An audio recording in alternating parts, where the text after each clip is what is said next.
in the wind, I don't mean to offend.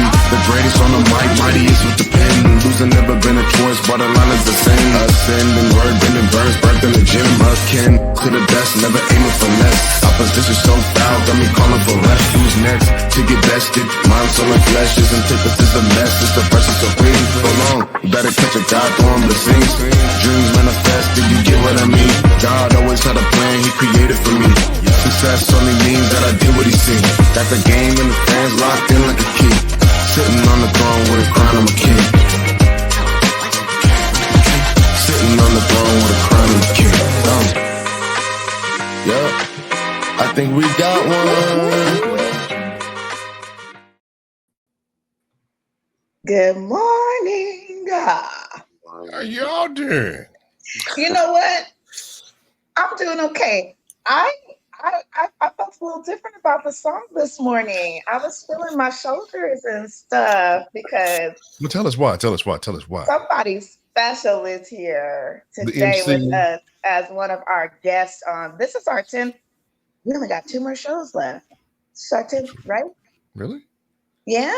You know, I don't ever count. I just show up, do it. I'm excited. To me, we can do your job. Exactly. You know what I'm saying? We can do 1,000. I don't really care. You know what? This is the 10th We're gonna get show. more than 1,000. That's for sure. I'm just saying.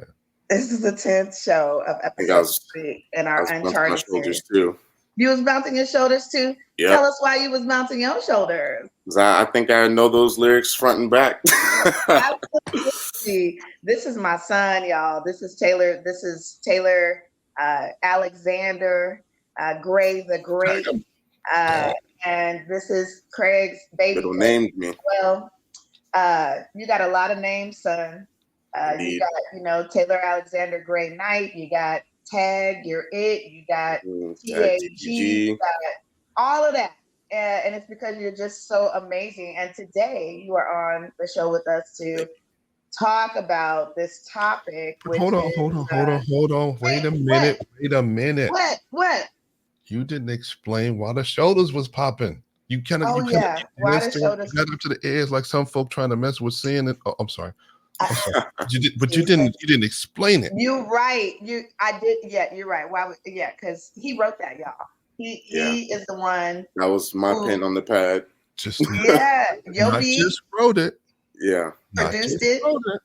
The beat was there. Lyric I wrote it, recorded, engineered. As soon as they said they needed something, I sent them something. I was like, I got you guys. Yeah. So. Craig, tell him what he did, because you speak that language better than I do. I'm usually on the background vocals or the lead. Put it in the suburban urban vernacular. Okay. He spit fireball on that track right there. He beat it up. Indeed.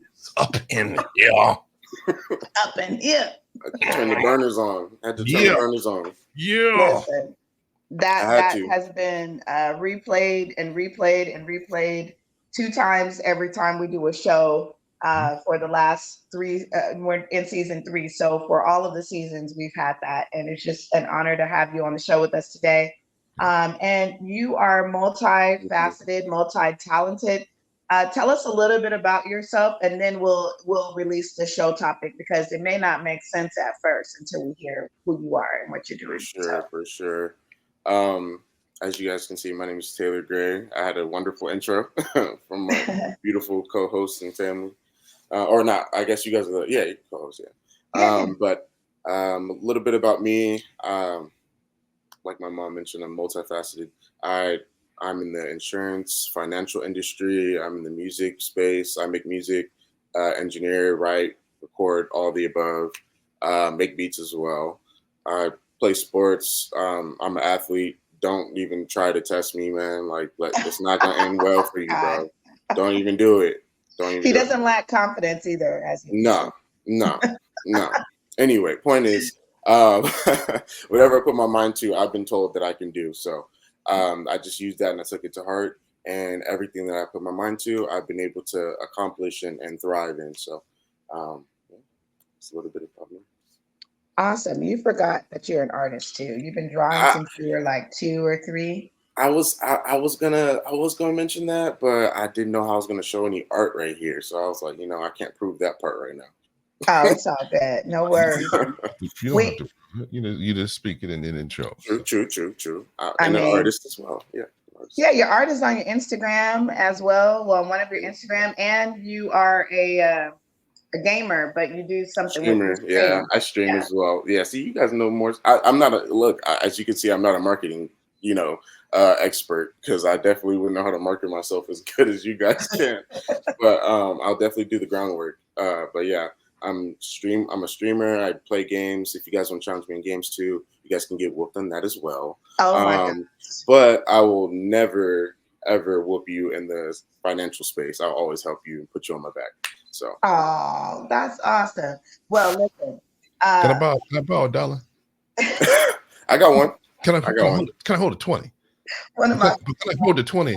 See that part. I might need that for gas. I might need that one for the tank. Listen, our topic today is "You'll Miss Me When I'm Gone," and Craig and I have had many conversations. As you all know, on this journey, Craig lost both of his parents for various reasons. I lost my dad. My mom is lost for other reasons. No, I'm just teasing. Kind of. What did my brother say? I'm serious for real, or I'm joking for real. My parents, part of our parental units are gone. Part of my parental unit is gone. And this topic came up because we started thinking about, our aging and how we're getting older and how we need to prepare our kids for that time, but how much preparation is too much? Is there such thing as too much? And then we all came back to, for me, it's about legacy and wealth and making sure that my kids are financially sound after me and Big Daddy leave this earth. And so we thought we would bring Taylor on to kind of talk through this conversation as a financial I want to get your title right. It's financial planner? Financial agent. Financial agent or professional. Let's go hand in hand. Absolutely. To talk about what do we need to be doing to prepare ourselves and prepare for the future generations to leave that blessing and that security behind. And as you know, with all of our conversations, there'll be some twists and turns. But that's what we want to talk about today. You'll miss me when I'm gone, and that's in more than one way. So for sure. Right. Bear with me. But I feel like the main two things that we need to start doing is first, at least educate ourselves with what's out there before you say something's wrong, something's right, or just completely throw something out the water. I would say definitely educate yourself thoroughly before making any sound decisions that could cost you whatever money you put into it thinking you're doing something different. So first, let's just say see what's out there. Second, I would say start the conversation early. You have to start this conversation early, and if you try to put it on the back burner, that's what you will receive back to you is back burner type I don't want to say support, but it won't be the best plan as if you were to have started sooner because you were neglecting this topic for whatever reason it may be. So I would say the two main things is definitely start the conversation early. Look into it. If you're confused, don't stay confused. If you're confused, find something that makes sense and then work on that. Okay. Oh, that starts to make sense. And then you look at the next level. So I feel like that's something specifically with life insurance that I feel like you can do because there are multiple levels of insurance for different situations and people's, whether it's financial, physical, whatever the situation may be, there's something for you. You just don't know what it is yet. Yeah. It makes sense. And I love the fact that you're a young man doing it because, people, they say, don't tell my age, but this young man here, you're not even 25 yet, right? No, I'm 22. See, and for you to have that passion at the generation group that you're a part of, it's not something that we would traditionally have thought that you would be, really a part of and thinking about with this such a fervor. That when my late wife and I first bought life insurance, my gosh, a bazillion years ago, back in 2001, we were dealing with an agent who was considerably older than we were at the time, right? And my parents had life insurance. I remember when the agent used to come visit my parents' house at least once a year and sit there and talk about life insurance, and always this solemn conversation. And when that agent showed up at our house, I started having flashbacks, my skin started to crawl. And there was nothing wrong with either agent. It was just the topic was morbid. It was death. Of course. Here you are at 22, bringing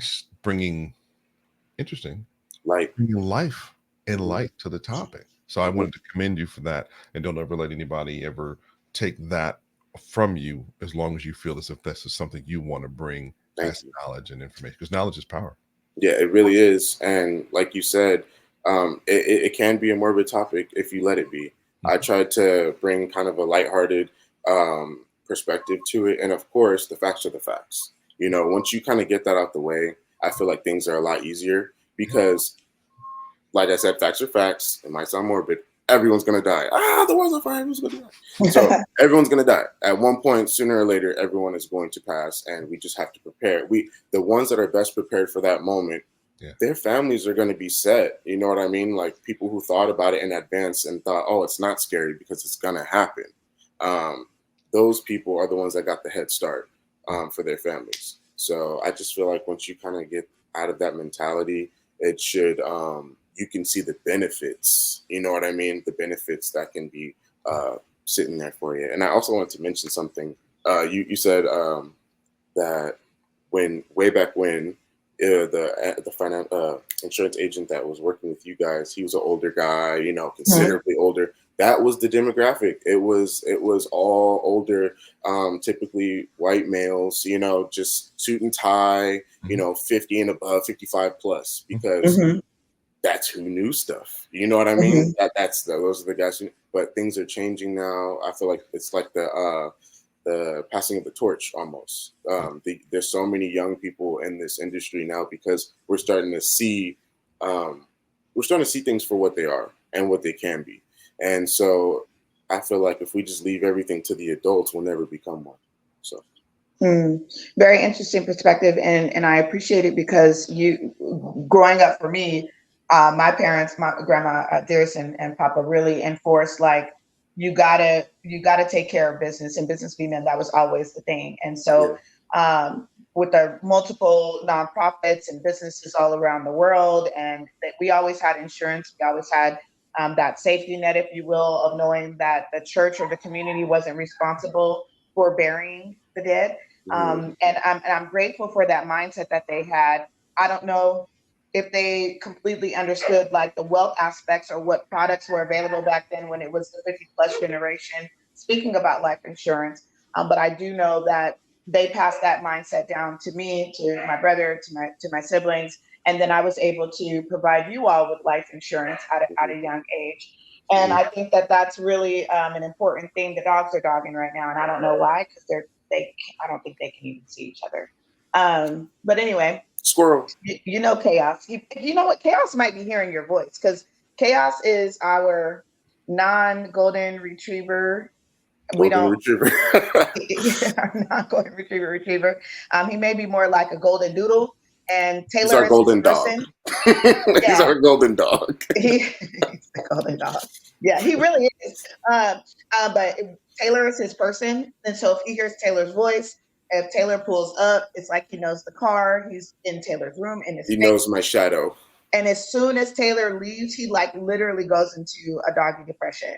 And so we have medication for him. Like literally, I'm being dead serious, and it's kind of annoying because it's like these days of defragging, which brings me back. I love that his love is deep, but man, it's a handful sometimes. I'm not gonna lie. A lot. We love him. We love him though. But anyway, back to what I was saying.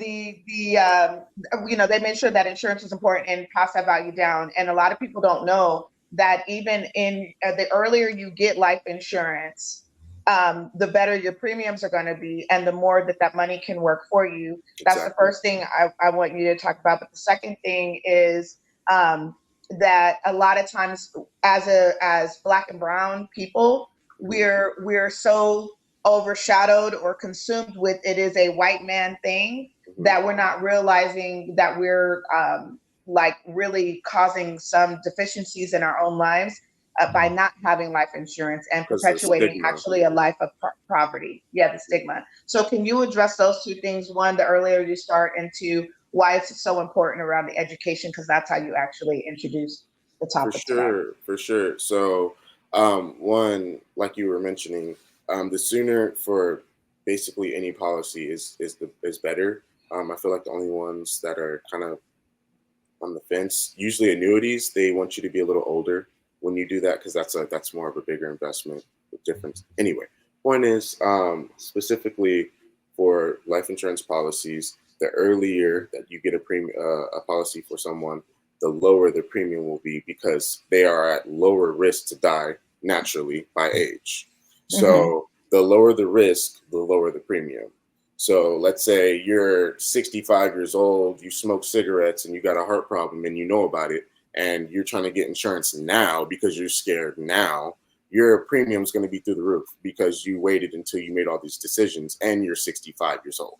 So and the fact that you smoke, right? So the health factors into that as well, to where you may not even be eligible for certain policies. Certain risk, the risk class. So the risk class is how we do things. There's like a standard, there's preferred. Let's say you're in premium, tip top shape. We're going to put you in preferred plus. That's your risk, because like you're in great shape, you don't have any. But if you're smoking and you're in tobacco use, tobacco down here, or you guys get the point. It's like a scale system.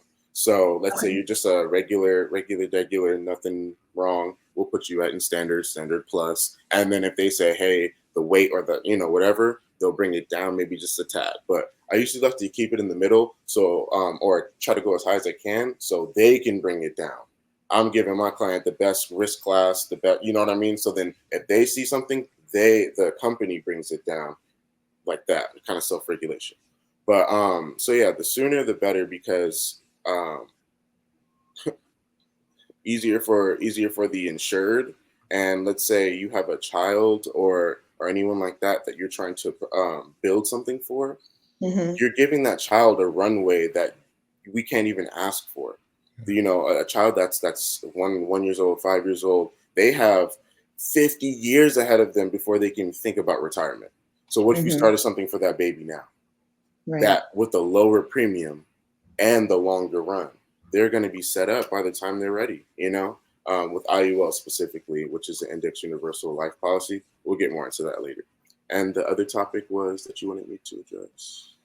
Just the part around the education, because of the stigma around insurance is a waste of money. It's a scheme. It's a this, it's a that. Yeah. But talk about those life benefits as well for certain policies. Not everything that Taylor is talking about today is plastered across all policies, but the type of education that you're providing is based on what is best. Yes. Based on the age and based on the circumstance and financial status of the person who is getting it. And really what I want to point out is that there is something for everyone. So Yes. So on that note, there's literally something for everybody. There's different levels of insurance, like I mentioned.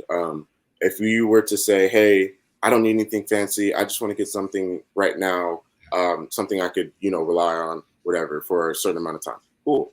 We do have that. It's term. It's not the best. It's literally bare bones. I will let my clients know it's bare bones. But there's term LB, which is term with living benefits. You can pull from that death benefit if something were to ever happen from you before you die. So, which is wonderful. People usually never even hear of living benefits, but you can put that on any policy: term, whole life, universal life, index universal life. You can put that even on annuities. So there's LBs can be put on anything, but certain companies don't like to tell you that because they want you to get this, they just want to sell you something. But that's not what it's about. It's about education, like you mentioned. So just really knowing what you need, like what is a term LB? What is a universal life versus an index universal life? Whole life versus this versus that. So I feel like just getting yourself someone who knows and having the interest yourself to better your situation, just the interest, because we'll start saying stuff And then you're going to be like, wait a minute, say that last one more time. What did you say? And then because you're looking for something already. Yeah. So I feel like once you educate yourself, you realize how far you can go. You probably don't even know how far you can go. I have a question as you help all of our listeners understand and learn more. How did you even get involved in the field? What was your trigger? What has sparked this passion? I was in the field when I got in the field. I was working a different job. Busting my tail. I was one of those guys at Walmart that stand on their feet for 9.5 hours, trying to flag people down, hey, how's it going today? You go, oh, I got a question for you. What is your internet service like at home? Because I'm trying to get you to realize that your internet sucks so I can sell you AT&T. So that I was that guy, you know what I mean? And it really wasn't my favorite job. I didn't like it. But I was hustling. I was doing what I was supposed to, and I showed up. And my mentor, thank you, Mr. B. Mr. B, shout out to Mr. B, Byron Kelly. He was walking in Walmart looking fly with a suit on, which he always does. Yes, he does. He's always looking fly with the suit. And I just noticed him did this, I didn't even holler at him. He hollered at me. He was like, he said, hey, brother, I see you over here working. He's like, I respect that. Give me dap and just kind of trickled away. And I was like, that was a nice encounter. It was a good dude. I wasn't going to bother him with the internet scheme because he was a cool dude. So Don't call it a scheme, son. it was an idiom. Anyway, point. Anyway, point is, hey, they shouldn't have fired me. I work hard for my money. Anyway. Oh wow. But point is, Mr. B, he was just a genuine dude, and he said, hey man, you want to do this forever? That's what he asked me. You want to do this forever? And I was like, I don't want to do this tomorrow. I'm here doing what I got to do. I was getting paid. I wasn't even getting paid money. I was getting paid $14 an hour, and because it was anything over a certain amount is whatever. I'm getting into it too deep. Point is, Mr. B said, do you want to do this forever? Can I show you something? That's all he said to me. Can I show you something? And he just showed me what he's been doing for his clients and how it was servicing him. And not in a cocky way, not in a look what I got. It was not about that. It was like, man, I'm out here helping families, and you know what that's doing for me? And he showed me, and I said, wow, you helping people and it's helping you too? Like, you're not getting over on something. What is it? Now I'm thinking, what's the catch? What's the catch? And I was so skeptical for about 3 weeks, maybe a month. I didn't think Mr. B was a bad guy, but I was just skeptical about the ideas that he was telling me, just like everybody else, about life insurance. I was like, I don't know. I don't know if I want to get involved with this business. I don't know. Wait, what's the name of the company again? Yeah, let me go down a rabbit hole. You know what I mean? I was doing that. That was me. So I did that with you, son. Like, yeah. I don't know if I even shared it with you, but I'm like, Mr. B, that don't even sound like a real name. Who's this? Yeah, and then you, Byron Kelly. Yeah. Yeah, and then I looked him up on LinkedIn. He's there. Call me Mr. B. I know. I was like, who is this guy? And so Taylor was like, Mom, just meet him. Just have him come over and meet him. Then he didn't want to drink my soda. He didn't want to drink my water. I'm like, oh no, you're not gonna come and sit at my table across from me and try to tell me what my son needs to be doing or how he could be benefiting, and you're not gonna drink my soda or my water. You're gonna take a water, sir. You're gonna take so. Yeah. And then so he came and he told us about the business and everything. And then in conversation, found out he was a believer and that he knew some of the people that we knew. Now, I'm going to say this. I ain't going to say no names, Mr. B, but you know who you know that we know. And I'm like, is that a credible witness for you? Like, is that really who you want us to know that you know? No, it was our music director and they used to play ball together. But there was just all these different connections. And then I still wasn't even a believer at that time. We already had insurance. So I was looking at doing something for the business, doing some annuities or, expanding our portfolio or looking at switching over. And luckily we did. Because anyway, we probably have a lawsuit with another company that I'm not going to say their name, like my son said the name about the people who let him. But anyway, hey, look, I'm not scared of nobody. I got smoke with everybody if they want it. I'm not either, but I'm not going to slander the company for the sake of the agent that was absolutely negligent. just say the letters are MK like mine, but they're not. Anyway, she's not me, and she's sharing my course. So I went people online at home, I'm that mostly night. joking. I'm mostly joking. I'm just having fun. I'm not. This shit is terrible. No, you're not joking. I know that for a fact. No, this was negligent on a whole nother level. And I'll tell you about that in just a second. But anyway, I went online and I looked up, what financial group, and like the first thing that I found was like this company and I was like, oh no. But then, you look at any company and people have bad experiences or people are misinformed or don't understand. And because my mom was an insurance agent, I had trust in what the system could do. And then with my dad's passing, we saw benefits of different things in different ways. So I'm a firm believer. What I've learned about what Taylor and Mr. B and WFG is doing is educating about like literally legacy wealth. And again, those words resonate with me because my entire business and my belief system is built on making sure that I leave that legacy and that I'm living legacy. Come on. I'm living that every single day and preparing a stash or something so that my kids don't have to call. And nothing wrong with GoFundMe if you're in a bad spot, but I don't want that for me and my kids. I want them to have what they need and be able to live a life, missing me, but not missing me because I left a death sentence and more debt for them. So. And that could be as simple as getting a policy, an Everest policy. Let's say your parent is older and you're in that situation. Your parent is older and there's no insurance, and you guys didn't think about it till almost too late. Well, there's still stuff out there for you guys that's literally meant for older people that are kind of just like final expense insurance. That's kind of what we call it. It's because it's like your final expenses of everything. You kind of already coming to grips, like, you never know when it's going to happen. So let me just go ahead and get it. But point is that it covers your cost of your funeral, everything. It covers for all that stuff. And then your family still gets a little supplemental something for their loss, of course, which is ideal. So. I love it. I just think it's something that's so needed, but it's something that's always so overlooked. And I'm sure the people who are watching the show right now going, this is not the normal topic they're talking about.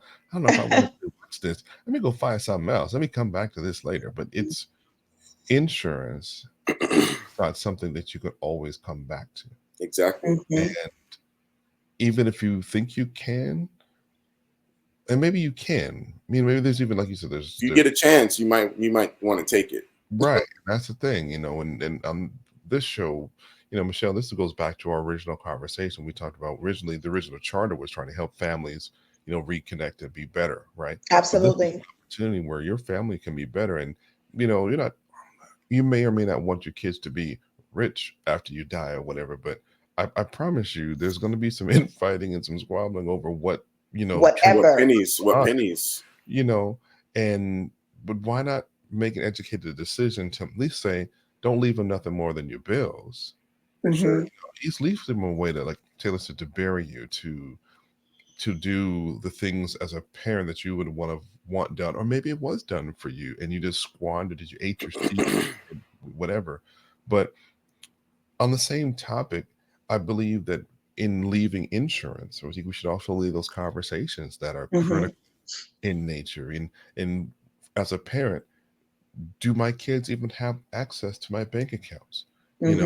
Some parents and some people don't have folks and children they can trust to give those kind of passwords to, because those folks are just that way. And maybe be your friends anyway. But we as parents need to be mindful of, can my kids access my accounts? Do they know how? Do they know where my accounts are? I've got a business. My sons are, officers in the corporation. They need to understand how to get to the money. What's the proper process? At least one or two of them need to have active access to the money. So it isn't this big probate process. And our business can still live and will live even after all of us die, because it's a corporation. What, Taylor, I should say this with both of you. What do you think about leaving conversations for people after we die, as well as the insurance part we leave them after they die. So I have strong opinion. I'll let y'all speak first. So leaving conversations behind, I feel like certain conversations need to be said. That's why I usually speak my mind, or if there's something, bothering me, or I really feel like I need to get across, I always tell people, because I don't want to be thinking about it constantly throughout the day, and then I'm replaying what was said and what wasn't even said, and just you know what I mean? I'd rather not even do that and just have the conversations. And I'll just be quick and do both of mine, just get it out the way. Sure. And I feel like leaving those conversations and leaving insurance behind, not necessarily the insurance, but leaving something behind for your next generation, regardless of what it is. I feel like that is important. But if that is insurance, I feel like that's a wonderful way to do it. You're leaving something that they can tangibly hold, and something intangible that's covering them. So it's something that can keep them physically, with money, and in the long run, cover their life as well. So I just feel like that there's no losses in that. Yeah, you haven't talked much about like transferability and all of that, but there obviously insurance involves beneficiaries, the person For who's going to sure. benefit as a result of. For sure. And so I think that there are some policies that you can get for your children, and at a certain age they transfer to them, or Yeah, something like that. for most policies, once they become 18, they can legally pay for their own policy. They won't have to have a guardian, be a stand-in for them. So after 18, if your kid has a job and it's sustainable, they could do it. If they can, big ups to them. They're handling business at a really young age, But for let's say an IUL specifically, let's say a parent has a child. In my case, I had a client. She had a small child, 2 small children, and I told her what an IUL is, an Index Universal Life Policy, and how beneficial they can be for children, specifically because they accumulate cash. They have cash accumulation over the course of its policy, but you need a really sizable runway for you to really maximize the IUL. That's the thing about the IUL. So for children, they have their whole life ahead of them, their entire life ahead of them. So their runway is endless almost. You know what I mean? So if you set them up with an endless runway and you've been funding that runway, you know what I mean? They're going to take flight. So, yeah. So Craig, your original question was about, access to information and bank accounts and stuff like that. So my sons, first of all, Lawrence does have his own insurance policy. He's 20 and he funds that himself, but I'm keeping the one I have for him as well. So that in the event something happens or he switches jobs or does something crazy and cashes out thinking, oh, I got all this money. He's not like that, but does something like that, then it's still covered on my end. And but I can lessen the premium on my side just to do like something that covers what he will absolutely need. And then of course my own insurance policy where my kids are the beneficiaries. I think that is the most important thing, in my opinion, based on my lived experience. When my dad died, we have a blended family of some 13 kids, 11 of which carry the Page name. So we were all 11 of us were entitled to something when dad died, based on the insurance policy. There was some confusion in some cases where there were signatures in the wrong place that needed to be updated. People thought that my mom was trying to take money from them, when actually she was the one that was paying for the insurance policy. And so it's like, how do you own something that you never paid for? But that was the miseducation, that was the misunderstanding, but it caused some fallout. The other thing that happened is my mom and dad had identified in a will what they wanted, and it had been signed, but it was not notarized. And so now you have 11 people thinking everybody knows daddy loved me the best. So whoever's out there listening, my siblings that listen to the show, you guys know daddy loved me the best. So we could I got the mic. I got the mic. I'm the best. Sunshine is in the house. But for real, we all thought that we were dad's favorite. Because that's the kind of man that the way that he lived his life, the man that he was, the man that I believe if he was still here, he would do that. We all thought that we were special. So everybody thought that they were going to get a piece of the pie that was, entitled for them. I told my mom. Oh, and as a result, one of their businesses had, my dad was deceased. And so then we had to go and unravel a business and found out that the two other people who were on that business, one of them were deceased. So anytime that there is deceased people can't own property. So we had to go through a probate process. And just like we had 11 and plus heirs to dad's stuff, this man who died, who was on the paperwork from 1960 something, 70 something, had as many heirs as we had. And when one heir said they wanted their cut, what they were entitled to based on whatever the portion was for my dad and the other gentleman that was deceased, all of it had to go through probate, which is a legal government state process that they say, well, y'all can't decide on who's going to get what. We got it. We'll figure it out. And then just disseminates to shares how it goes. And I told my mom, who was still with me, do not put me in that position. You are of reasonable mind and you need to make some decisions. We need to know where your stuff is. I'm the oldest. Her oldest daughter. I need to know where the paperwork is. If something has not been signed, if you want baby June to have a cookie, write it, because I'm going to follow that. And if you don't have it written down and it's not notarized and I don't know how to access it, we're selling everything and disseminating it among, just like we did, with whoever whoever's entitled to doing that. Don't put me in that position, because I've worked hard on myself and I've worked hard to rebuild relationships with my family if they're needed to be repaired. And I don't ever want to be in the position that I was with my dad. So my sons have access to my bank account information, as does Big Daddy. And I'm teaching Caitlin, this is my access code to my phone. This is access code to this. This is access code to that. You never know.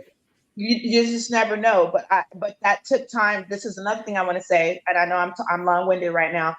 I want to say is that you have to build that trust though with your kids, because some people don't have that. If their kids are, drug some addicted people aren't capable of having they're that. not capable. Yeah. So I feel very blessed that my kids' journey with me, of them growing up with me, at some point has produced professionals that I can trust, not only with the business, but to your point, corporation, business entity, all of those things in addition to my personal business information, and never feel violated or have been violated by either of them in that way. So I do think you got to have those conversations. For sure. I think another important part is that every time isn't the last time. Meaning every time we go to the hospital, every time I have a little pain in my chest and a little cough, it's not the last time.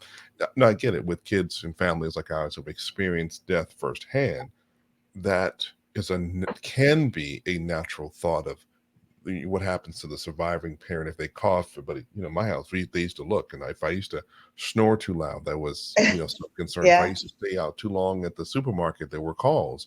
What are you doing? What's taking so long, kind of thing. But I think what Taylor is doing and what we're proposing here is not to strike the alarm and ring panic, have rioting in the streets. We're trying to say, let's prepare. And if you've had insurance, then and you don't have it anymore, let's consider to get it again, get it reestablished before there's rioting in the streets. Yeah. Because you want to be able to have that. Where's that break glass box? Where's that fire box? Where's that envelope that we knew to go get these instructions from? If there was a living trust, if there's who's the attorney we need to contact, and just some very basic information.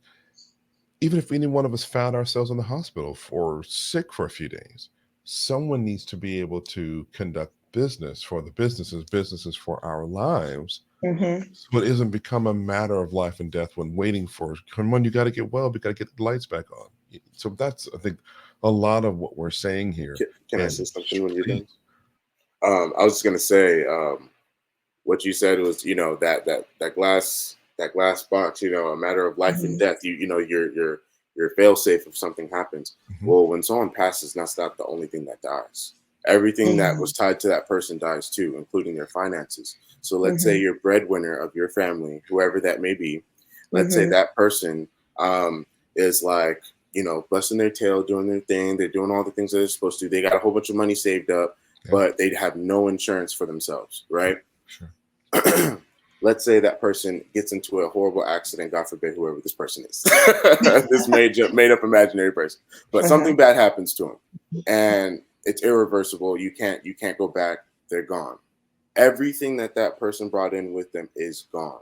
So if that person didn't set up something like, oh, I have a 500,000 face value policy just in case for, $250,000 face value policy for me, just in case I go, you know what I mean? And that may sound like a lot of like, oh, 250,000, that must mean that the policy cost.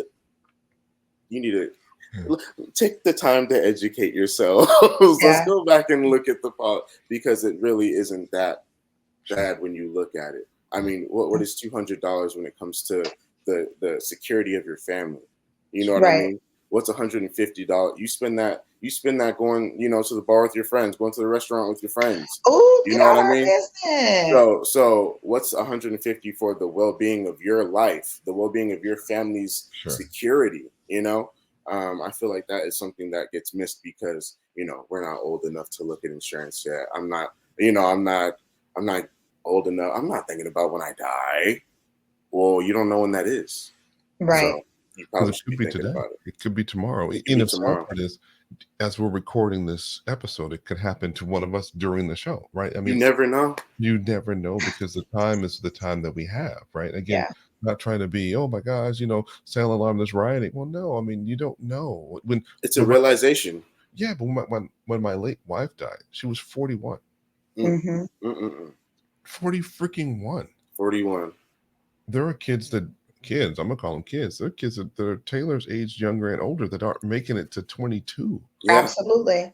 I just talked with a friend of mine a couple of days ago who had lost a child, several years ago. They're still paying for those medical bills for that lost child. And I'm thinking, I think when we're raised, I think one of the things as parents, we choose to not do a good job at caring. I just got a bar. Please speak on it. We're paying for when our people die, when we should have the company pay us when our people die. You know what I mean? We're paying for the death when we should be getting paid for the death. That's where this is. We're in this rat race, but we're going backwards. You know what I mean? We're avoiding insurance because we don't know about it, but we're literally going to end up paying for when our people go. If you had insurance, all that would have been covered, and some. So it's that just triggered me right now. But go ahead. This is what you said in our strategy session, that everybody will die, but nobody is preaching life, and that goes along with what you're saying. It's a fact. Everybody will die. That is an absolute fact. But you hear nobody preaching life insurance, and when you do, people are quick to call it a scam. People are quick to say, I don't need it because I have health insurance. Oh, I already have something like that. Oh, do you? Oh, so you have living benefits. What's that? Oh, you had it, though. I thought you... Oh, okay. You know what I mean? So that kind of stuff. But I just feel like if you don't know what's out there, go find what's out there, because it could definitely save and change your family's life. Yeah. Back to you, Craig. And I love the fact to do that. Some of people who have survived a death are still waiting on those conversations that they wanted to have from a dead person. That's the other side of what you were saying, the conversations. Okay.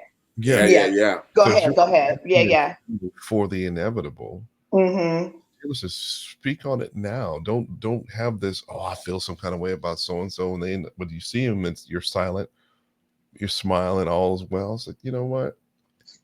I would rather you tell me how you feel about me. I'd rather tell you how I feel about you. So I don't want there to be any question. I don't want there to be any lost conversation that you always wanted to have with your someone, whoever this person is, and they're gone. You can't have a conversation with a dead person. They already wrote that movie, Interview with the Vampire. Sorry, nobody go. You can't have conversation from the great view, right? So have them now. Parents, tell your kids what you think of them. Tell them that you love them, because when you die, there's going to be questions about who you were and who they were to you. And everybody loves the way that they can, but they don't express it the way that they should. And so that's always something that we, as we're living, we can clean all that up now. Because people are going to you're going to miss me when I'm gone, but you shouldn't miss me while I'm here as well. And this is what we're trying to bring, some knowledge and some wealth here to you and all the listeners right now. I think what you're saying is really important, because there are, when you said that when that person, the breadwinner, for instance, they're finding everything about them leads, right? And in this case, not just the finances, it's their voice. It's the things that you didn't get to say, the things that you wanted to say or that they wanted to say. Maybe it's a generational thing and they didn't hear "I love you," so they didn't know that that's what you needed, or they didn't know that's what I needed. But at the end of the day, when we're educating ourselves, and I can sometimes, I know I say I have judgment on my face, not in my heart. I say that,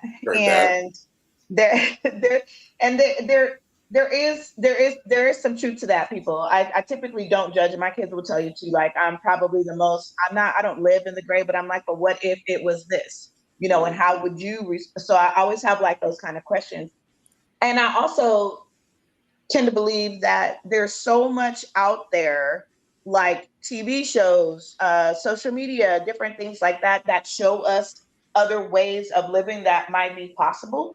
And so education is all around us. It's what we do with it. It's if we're open to it. So when I hear inside, like, oh, well, they couldn't give what they didn't have, I believe that wholeheartedly. But I'm like, didn't they ever see like that might be something that might be of interest to them? Yeah. Did someone ever mention to them like that kind of? Or did they ever see that? Or did they ever, whether it's in their home or on TV, like Lifetime movies are full of fantasy and magic, during Christmas and the holidays. And I actually love that. That's something me and my mom, she always prefaces the conversation with, I know you don't really like the mushy stuff. You don't watch Lifetime movies, but Mom, I do watch Lifetime Hallmark movies. I do watch Hallmark movies. But she always prefaces a conversation with, I'm like, how many years have we had the same conversation? And so we're having a good time. And so I'm like, I do like Hallmark movies. So that's what I'm saying. When I'm using my mom as an example, if my mom ever said to me, well, I didn't know that was a thing, but you watch Hallmark movies. So I think it's a matter of our hearts being open to be, and to know that the way that we're doing it, it's fine, right? It's neither right nor wrong. It's what we do. But when you can learn and be open that there's another way to do it. But that's the thing too, right? Where we're not, a lot of us we're hearing, but we don't listen. Yeah. And so there's certain things that cause us to immediately turn off. Yeah, I got you. Like that. and we don't want that, especially around the area of life insurance, especially around the area of opening our mouth and speaking our mind and actually giving our truth to a person. Because we should speak the truth in love, right? And you can always, what's the Bible talk about? A tender word, a soft word turns away wrath. We're so busy trying to turn away wrath that we're not saying anything. The wrath is going away. And half the time, it's probably because the wrath is what we're bringing. We're bringing the smoke, or we're holding the smoke for somebody. And so I'm just going to let it go, because we get accustomed, I believe, to that feeling of feeling some kind of way. Instead of dealing with it, let's get it out. Let's get the heart attack pain away. Because, I don't need to have my chest feeling tight all the time when this person texts me or a person rings. Exactly. Because that person gets on my nerve because of something that I haven't said to them. Yeah. If I've said something to you and I got it off my chest, you can call me all day. I still don't have to answer, but I should have some anxiety because you're calling me. Stop it. Yeah. Well, it's facts, right? I mean, you shouldn't duck somebody if they have your number. Well, and then because your phone blocks easily. Oh, very. You know what? We're talking about speaking life and having conversations that we need to have. That's life. It's actually saving the life of that relationship. It is. Right? By not saying anything, being a living, I'd rather love you, like using a long handled spoon, because if I need to use the spoon to smack you with it, my love for you is the same. I love you so much, I'm gonna tell you where you need to be. Yeah. If you are tight with somebody, or if you know somebody and you know good and well, oh no, I can't bring Marquise with me to this event because we're gonna end up getting into some trouble. I know not to, you know what I mean? I know not to say, hey, let's go to this one. I say, hey, let's go play basketball where we can be rough. Let's go. You know what I mean? I get you. So same kind of thing. Yeah. I get you that we don't bring everybody to every place. That's been my rule for, at least 3 years now, right? Everybody, I love everyone that I would engage with, but this is not the space where we engage the way we engage. Like, we just don't. At the same time, though, the topic that we're talking about is having those conversations. Tell me how you feel. So I think at some point when we can develop we already have the knowledge that there's a problem. Yeah. Craig, you've been on this journey recently, having those tough conversations, crucial conversations. So at what point is it necessary? Maybe it's not necessary to have them with everyone, because I surely didn't, but I had them with myself, so that if they did call, I could answer that phone and my boundary is there. But it's not a boundary that it's a boundary to honor what I've processed and what I feel, and to still love them, but love them from afar. It's that concept of forgiving yourself. Yeah. Right. And that's why I sleep well at night, because I know from the conversations that I've had, and I know the people who I've either allowed to cuss me out, and some of them I cussed them out too. But I'm just saying, for those crucial conversations we've had, whether it be a two-way conversation or a one-way conversation. Okay. I know I haven't done anything to have provoked where the situation is. Yes. So if that's where we're going to leave it, then I'm going to, for the sake of preserving any of what of that relationship is left, I'm going to leave it right there. Because if I continue to press, there won't be anything left. Because we're going to go to there used to be a phrase, we're going to go to the war, to the blows with this stuff, right? And that's fine. So for me to say what love I have left for you, I'm not going to have any more. I'm going to have any more crucial conversations, because we've already had it. I'm not going to speak any more of my mind, because it will no longer be my mind that speaks. It'll be my feelings that are hurt that begin to speak. And so for me to preserve that, we're going to stop it right here. Because if I don't do that, it becomes who's talking now on my part. Is it Craig Fletcher? Is it Tyrone? Because Tyrone's mad, I'm trying to take it from me, and I'm just letting all the rage out? Or is it just being guided and listening? Okay, Lord, just stop talking. It's just a logical, deduced response. Because if we keep going, we got to clean up all the mess now. Who we say we are is no longer who we're showing. We're showing all the stuff that people think we are. And we're showing all of that. And does that mean that's who we are? Well, we're probably a lot of both. But if we're trying to make those changes, right? We talked about, the man in the mirror. We're trying to make those changes, make those corrections to who we are.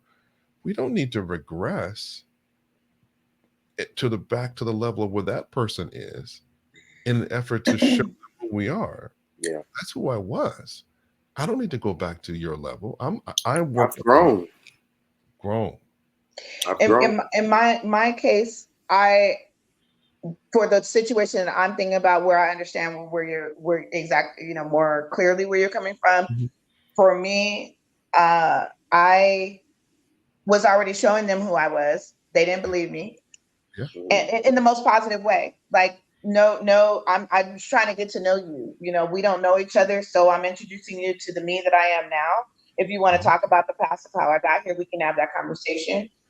But what you're not going to do is treat me 180 degrees different than what I'm showing you and who I am, and then expect me, when you show me who you are and what you really think about me, to have a conversation and prove who I am to you.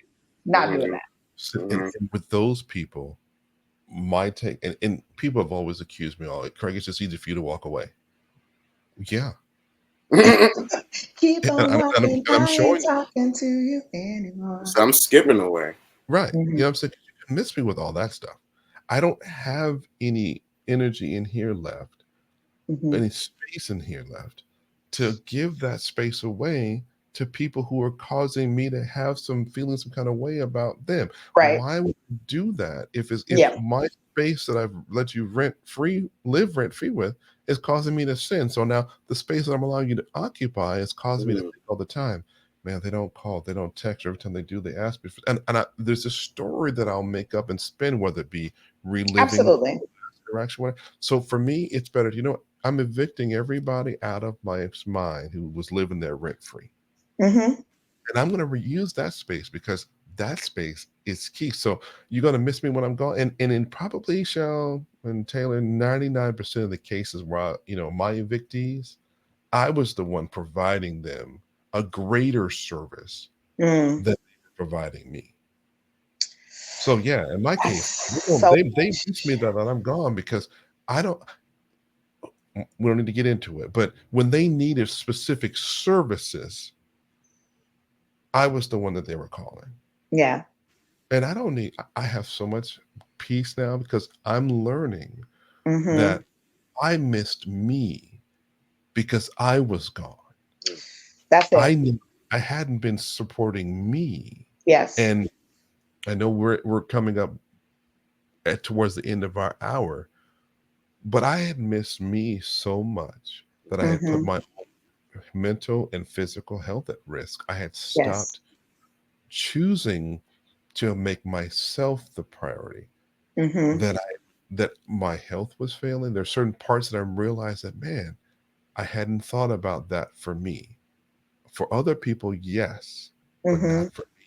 And I've refused to live that way anymore because I'm learning now how much I've actually missed me. How much more I've got to go to get back to be the me that I've always wanted me to be. Yeah.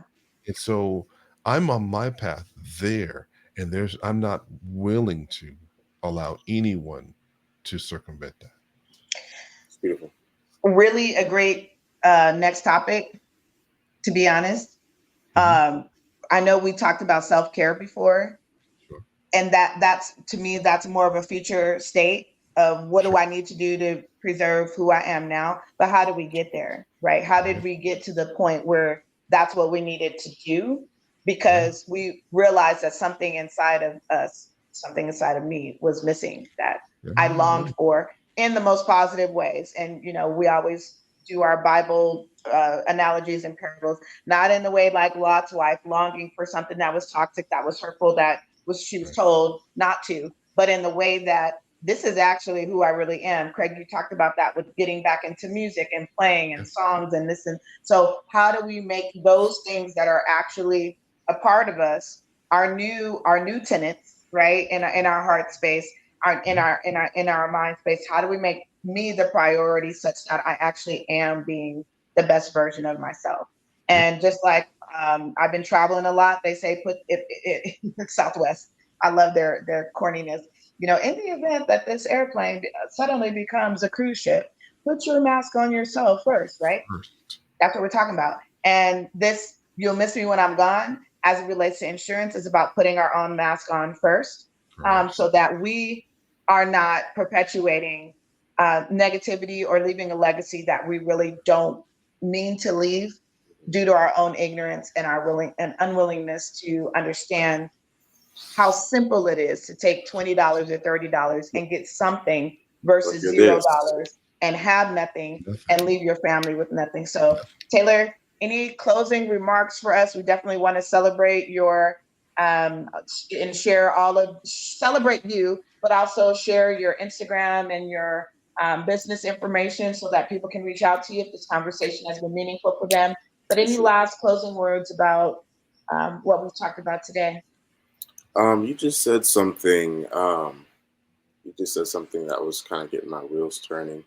People don't realize, a lot of people don't realize that you don't need to be wealthy to leave a legacy. And I'm gonna say it again because the little alert tried to ruin my thunder. But anyway, no, I'm just playing. I'm playing. But you don't have to be wealthy to leave a legacy. You know, you can be an average everyday Joe. You know, that just wants to look out, saw the vision and was looking out for their family. You know, the kids don't even know that you're looking out for them, but you're looking out for them. And some people don't even have kids yet, to your point. Yeah. I don't even have kids yet. And I'm thinking about my kids that I don't even have yet because I'm trying to get ahead of the curve starting now and not when I'm 55 talking about, oh, I need to leave something for my kids. No, I'm trying to do that. I'm doing that right now. I'm building it right now. So then when it's time, it'll be in abundance. And I'll be like, dang, dad really was working. Dang, he wasn't playing. You know, that's what I want. If my people don't get anything else, is just know that you don't have to be wealthy to do what the wealthy do. You don't have to be wealthy to leave a legacy. There's something that comes to me to the poetic side. The bars come up and say you don't have to be wealthy to be rich, and so exactly. That's really what we're trying to help people understand through what we do at Knight&Craig show is that we're trying to help people reverse it. You don't have to be rich to be wealthy. Yeah, you don't have to be rich to be wealthy. Okay. I like that. I like that because riches are associated to dollars and finances and only money. Wealth is about, like my favorite, I was telling y'all last time, earthquake, health is wealth, so wealth is about, it is about legacy. It is about future. It is about you as the person. So the money is a side thing. My dad used to always say, you do what you love, the money will come. Right. And so you can be wealthy and have money, but wealth is more than money. Yeah, because the Bible commands us to leave a legacy for our children's children's children. That's 3 generations. Yeah, and it's possible. It's possible, and it should be, because some of it is just what we're talking about here. Just being able to tell your children's children's children can look back on this episode here and go, "Man, my great great grandfather, or my great great great grandfather was wise." Yeah. Beyond his years. No, I'm just playing. Absolutely. Look at him. No, absolutely. Right. Awesome. This has been a rich conversation. We definitely want you to follow us on IGFB at Knight&Craig. And also, if you have show ideas, you want to promote your business, you can meet us at an event this weekend too at our annual Legacy Gala. But this is going to air probably the day before. So it's not too late. But also, if you have show ideas, want to be a part of the conversation, definitely email us at Knight&Craig Show and spell out that A&D at gmail.com. Taylor, what are your handles? How can people reach you if they want to connect? For sure. You guys can hit me up on Instagram. My IG is TheTruth16, because every 16 I put the truth in it. And you could also hit me on YouTube, Tag TTG, TAG TTG. So is that right? Yep, that's it right there. All right, and then and I just made that up right now. I never said that before in my life. What do you mean? That I put the truth in every 16. Wow, I'm done. Tag TTG at what is that one? That's for YouTube? That's for YouTube. If you want to see clips, if you just want to see some stuff that's more recreational. My Instagram is more for music. If you guys hit me up and the DMs, we can talk about business and whatnot. But YouTube is strictly for just fun, gaming purposes. If you guys want to see what I'm talking about, how I'm treating these boys on these consoles, that's where you go. That's where you go. And then for your email, you can just holler that out real quick. I know most people will probably reach out to you via the other social media, but go ahead and share that in case people do want to reach out about insurance and have that conversation as well. My business email is tgraywfg@gmail.com, which is awesome. I'm going to say it again, tgraywfg@gmail.com. And if it's a personal inquiry, whether it's music, whether it's games, whatever it is, you can hit me at tagyourit61@gmail. Tagyourit61@gmail. Awesome. It's been awesome having you on the show. We'll definitely add all of your contact information when the email goes out that the show is dropping. You can always find new shows here at Knight&Craig every single Friday while we're in season. Take care, everyone. Love you.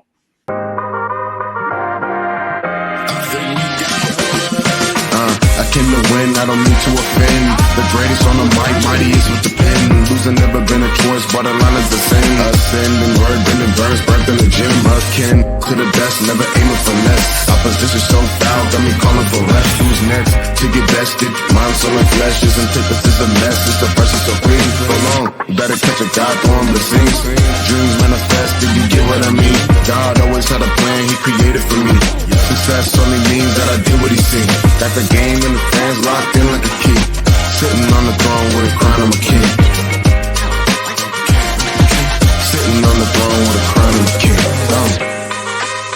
Yeah, I think we got one.